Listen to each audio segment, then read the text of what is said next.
Hey everyone, glad you clicked on this video. However, this is part 2 of a 2-part series. If you want to see part 1, click that link below to get there. If you've already seen it though, then keep on watching. Either way, please enjoy. Hey everybody, Coolsye here. I just wanted to give a quick update before the video starts about why I haven't been very responsible with uploading videos recently. The thing is, I've just had a lot going on in my life and I haven't been able to use YouTube that much. I've been uploading frequently on Foursquare, I guess, I don't know. A lot's been going on, it's hard for me to upload, but I'm getting back into it, and that's why this video is coming out now. This video was originally supposed to be a New Year's video, but that didn't really happen. Obviously. So without further ado, I'm going to present to you guys the eShop games that aren't very good, and then I'm going to get on with other videos that I've been planning to do for a while. So if you are watching this video, thanks for watching, and please enjoy.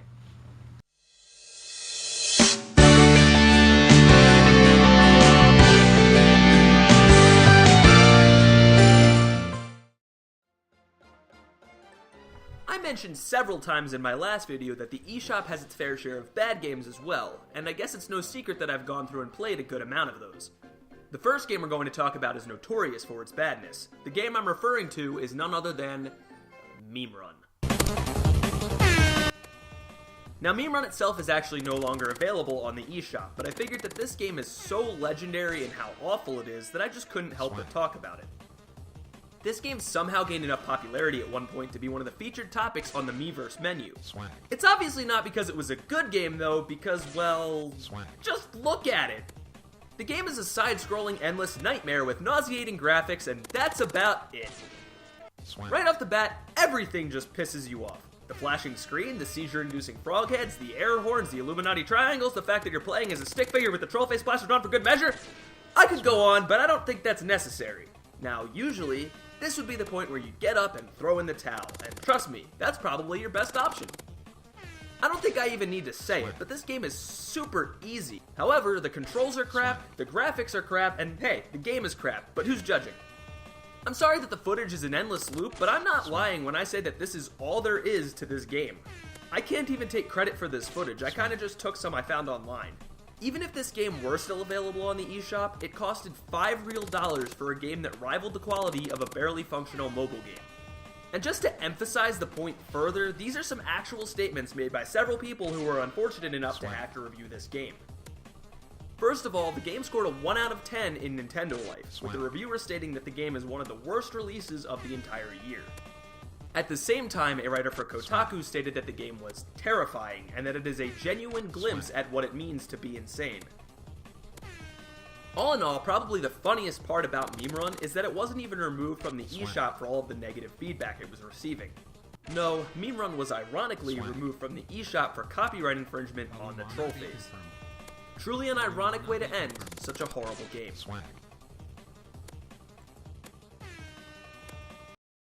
Now that we've gotten perhaps one of the biggest poop stains out of the way, let's move on. I'm a bit late on talking about this one, but this is another notorious game for the eShop that has received nothing but negative criticism. The Letter. The Letter is a horror game developed by Treefall Studios. Why do I use quotations when I say horror? Because the scariest thing about this game is that it exists. Now slap on your helmets and strap your goggles on tight, ladies and gentlemen. This game is one wild ride. The atmosphere of this game is dark. Not in a scary way, I just mean literally. It's just dark. As in if you turn all the lights off in a room and you can't see anything. That kind of dark. It's dark. Are you scared of the dark? Get used to it. It's dark. It's a good thing that this guy remembered his flashlight, am I right? Please help me. In each level you're presented with a message written on the wall as to what you need to do in order to move on. There are also hidden letters in each level, but let's face it, this thing isn't very hidden. I mean, for goodness sake, you can still see it when the flashlight is off. It's literally a glowing piece of paper sitting in the corner. I mean, heck, I wish I had this paper back in high school. I probably wouldn't have lost so many notes. The second level is a slender ripoff, with the buildup of some terrible creature or person thing that's stalking the grounds, that never actually shows up in the game, for some reason. My favorite thing about the second level are the random wanted posters that show up throughout it. I mean, these guys look like true hardened criminals. I mean, just look at them. This guy's not even old enough to be wanted. This guy was caught in the toilet trying to squeeze out a mean turd, and this guy looks like somebody is touching him in his no-no zone. These guys mean business. The third level is exactly the same as the second one. Find random objects and do other stuff, blah blah blah, beat the level. But I just have one question here. If Michael's father specifically told Michael not to go to the worksite in the first place, why did he leave hidden letters there for him to find? What is the story of this game exactly? I still don't know. I'm 3 levels in and I still can't figure out anything about this game. Okay, here's my favorite part. The hint on the wall says, wait for it. So what do you do here?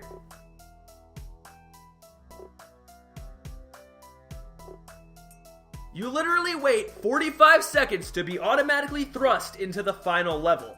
That's it. You can move around, you can stand in one spot, but the entire point of this level is to just wait. What the hell?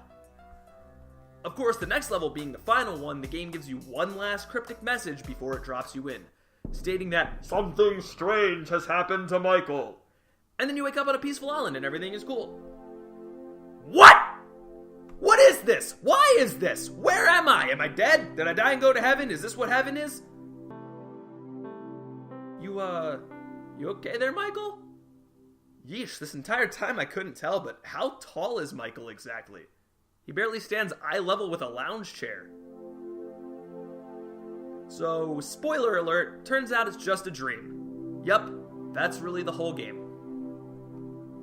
I think my biggest complaint is the presentation of the story. Yeah, the controls and the gameplay are bad too, but this is a horror game. It's literally building up tension for no reason. The hidden letters, the scary atmosphere, it all leads up to nothing. I think the scariest thing in this game is the teddy bear that whispers whenever you shine the flashlight on it.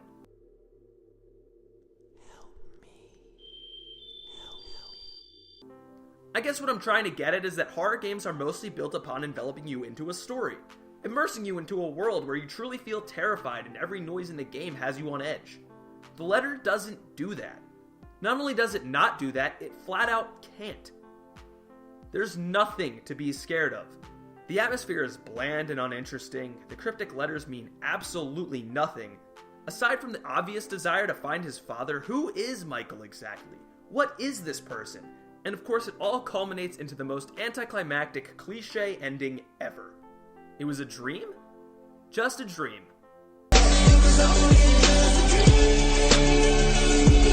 That's it. There's actually more than one game made by Treefall Studios, 2 to be exact, so let's take a look at both of them. The first of the games is called The Average Balloon The Special Journey of a Balloon... No, hold on, I got this. The Balloon Journey of... Whatever, I give up. The Journey of a Special Average Balloon... The Journey of... Wow. The Journey of a Special Average Balloon. Now, this game has a story. But why, though?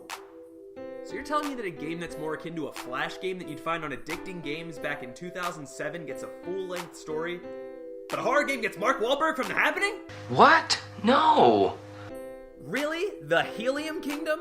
You couldn't give Michael a backstory, but you gave a balloon a backstory? Come on, man! I'm all for saving the Helium Kingdom, but I want to know who Michael is first! This game isn't so bad. I mean, it's definitely no masterpiece and definitely not worth actual money. Like I said before, it would be cool if it were a free-to-play game on the internet. The point is to collect 3 coins and get a rainbow shard at the end of each level.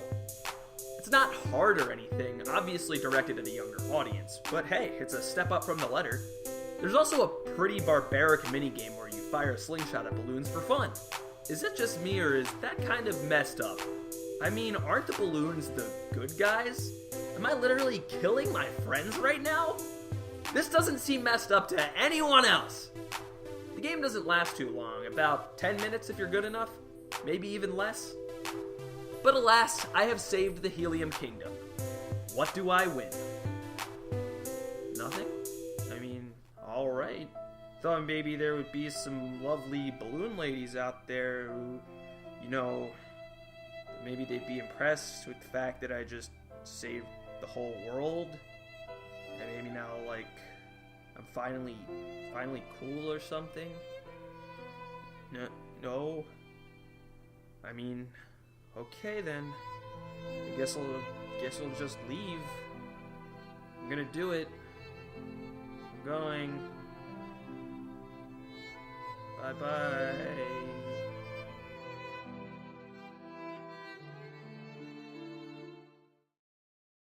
So what's the verdict on the special journey of an average balloon?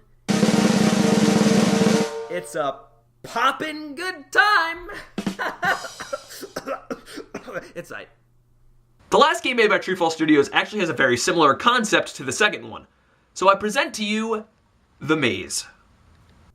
Just like the amazing average journey, the last game I talked about, this game starts off with a pointless story and then throws you right in. Collect coins, find the exit, that's all there is to it. No, really, I'll talk more about it. The point is to collect 10 coins in each level and then proceed to the finish. This game kinda sorta reminds me of the old Maze screensaver back on Windows 95.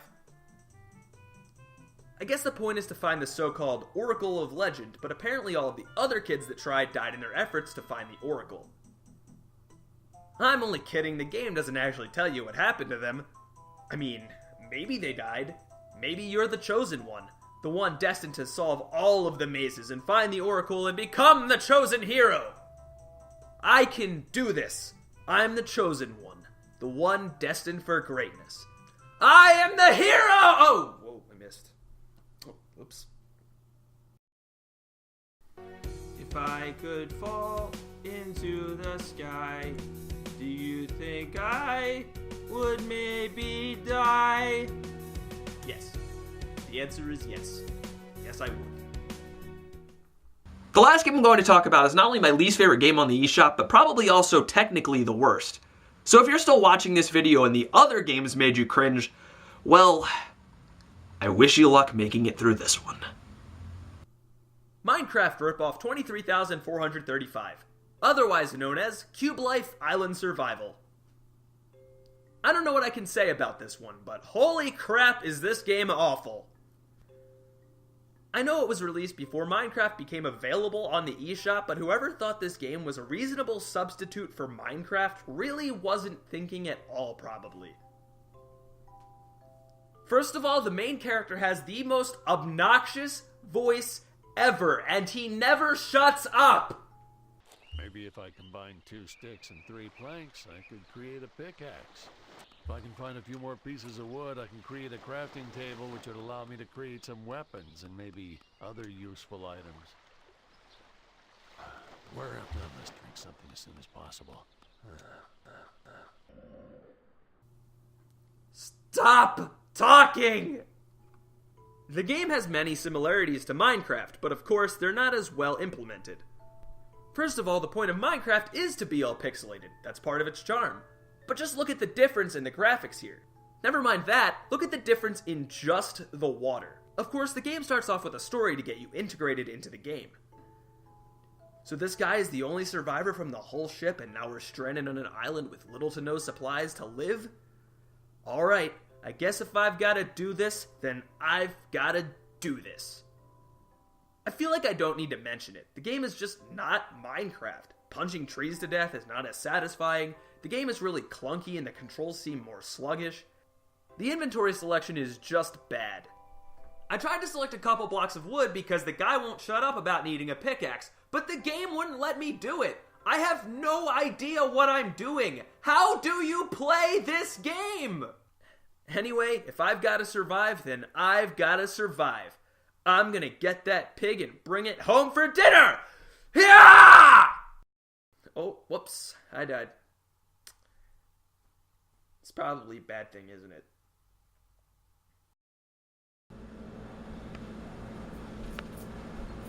Dude, you at least have to try this one game.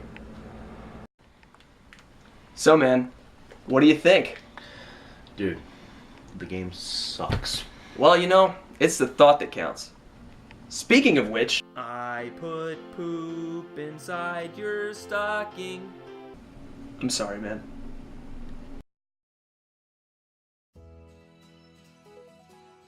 Hey guys, thanks for watching. As always, you can leave a comment and let me know what you thought. This was supposed to be a New Year's video, but I got a little sidetracked, so Happy New Year's, everyone! If you enjoyed this video, consider liking and subscribing. It always helps me out. I promise that I'm not going to let myself get that behind again. Remember to check out Fourscore, and if you're feeling extra generous, why don't you saunter on over to Cyber and Brandon's new horror gaming channel. He's currently playing Slender the Arrival. Oh, and stay tuned, because I've got something special planned. As always, guys, I'll see you in the next video. Peace out.